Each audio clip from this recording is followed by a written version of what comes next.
안녕하세요. 일본의 소식을 쉽고 빠르게 간추려서 전해드리는 오늘의 일본입니다. 6월 13일 토요일 오전 뉴스 보내드리겠습니다. NHK 보도에 따르면 12일 도쿄에서 25명, 홋카이도에서 10명, 후쿠오카에서 9명의 감염이 확인되는 등 총 61명이 확진 판정을 받은 것으로 파악되었습니다. 일본 내 감염이 확인된 사람은 17,409명이며 요코하마항 크루즈선을 포함하면 총 18,121명이 감염된 것으로 파악되었습니다. 이날 사망자는 도쿄에서 2명, 카나가와에서 1명, 총 3명으로 파악되었습니다. 누적 사망자는 일본 내 감염이 925명, 요코하마항 크루즈선 승선자를 포함하면 전체 938명입니다.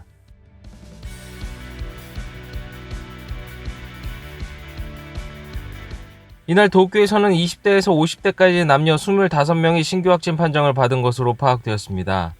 이 중 7명은 감염 경로가 파악이 되지 않거나 조사 중이며 18명은 기존 감염자의 밀접 접촉자로 확인되었습니다. 도쿄도에 따르면 이 중 20대에서 30대가 21명으로 전체의 84%를 차지하고 있으며 25명 중 13명이 유흥과 관련 감염으로 파악되었습니다.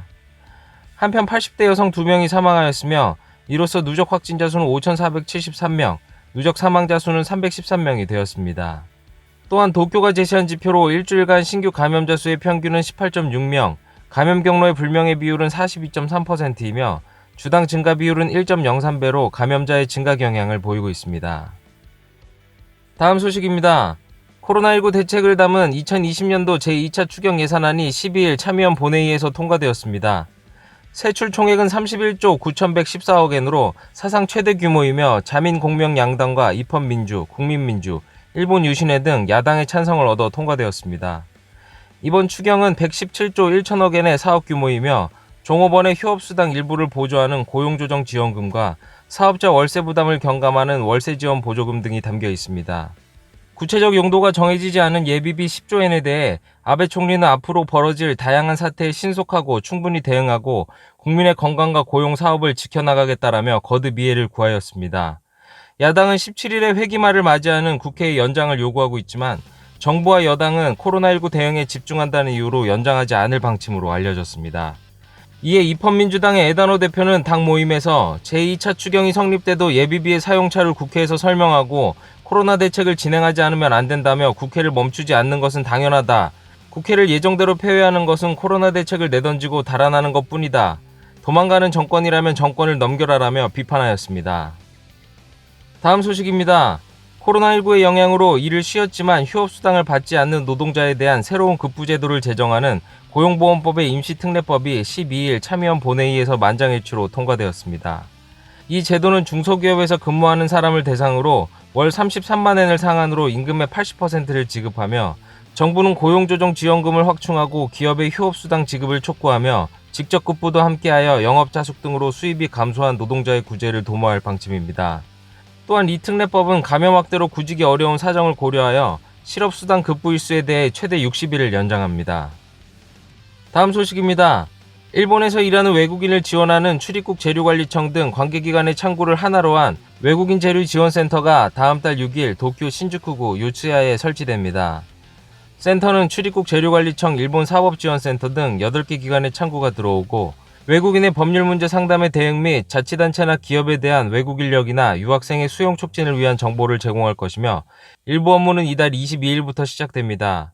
몰입 업무상은 가기유 기자단에게 센터는 외국인의 체류를 지원하고 외국인 수용 정비를 더욱 종합적이고 효과적으로 추진하기 위한 거점이 된다라고 말하였습니다.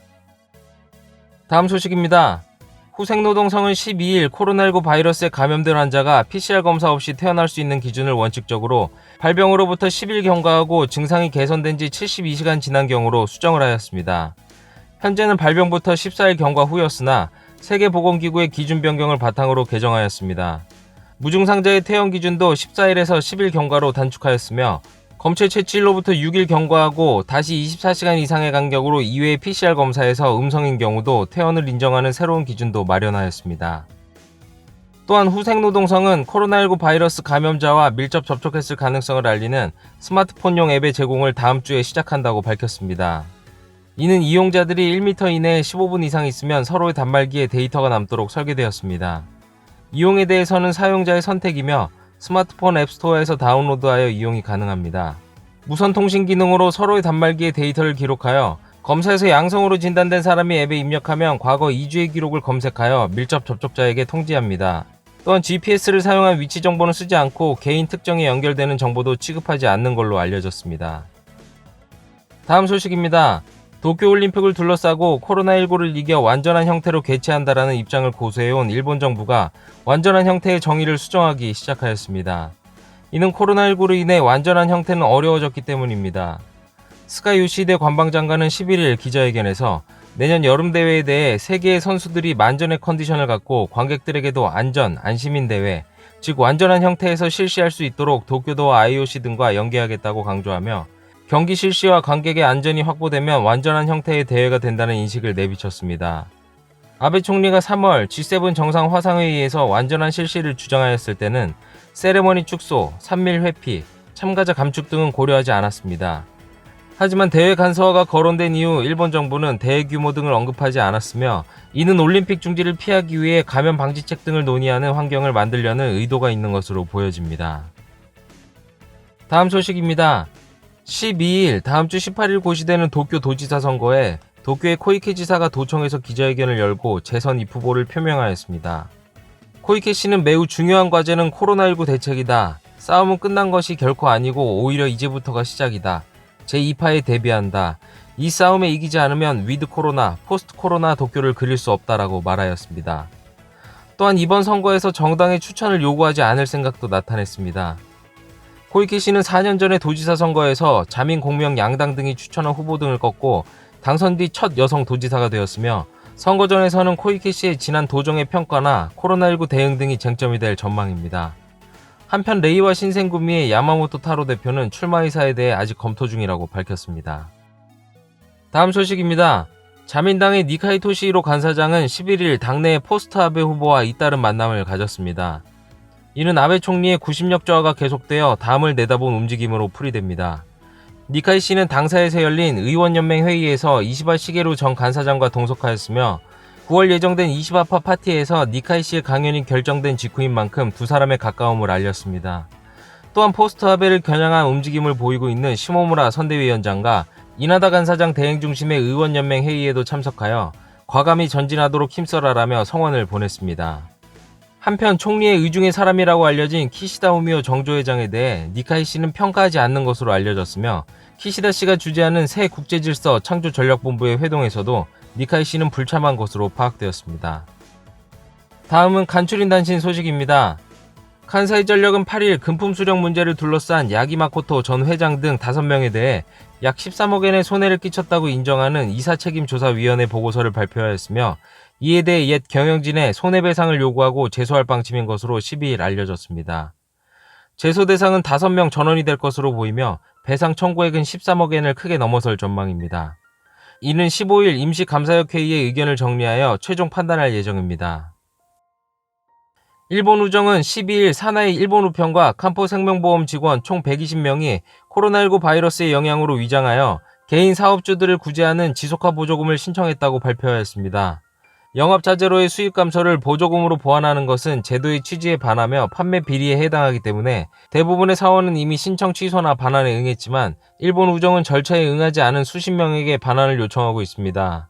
대상 직원은 일본 우편이 약 100명, 칸포 생명이 약 20명으로 일본 우정의 키노시타 집행력은 회사로서 정말 죄송하고 엄정 대처하겠다고 사과하였습니다. 우에노 동물원의 팬더 샨샨이 3세 생일을 맞이했습니다. 생일을 맞이해 대나무 가지에 사과와 당근이 장식되고 야채 주스 등으로 만든 얼음이 담긴 특제의 생일 케이크를 먹었으며 12일 3세 생일을 맞아 몸무게는 81.4kg까지 늘었습니다. 샨샨은 연말에 중국에 반환하도록 되어 있어 일본에서 맞는 마지막 생일이 됩니다.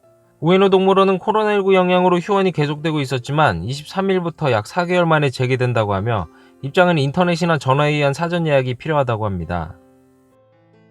코로나19 바이러스에 감염되었던 요미우리 자이언츠의 사카모토 하야토 선수와 오오시로 타쿠미 선수가 12일 밤 도네이 병원을 퇴원하였습니다.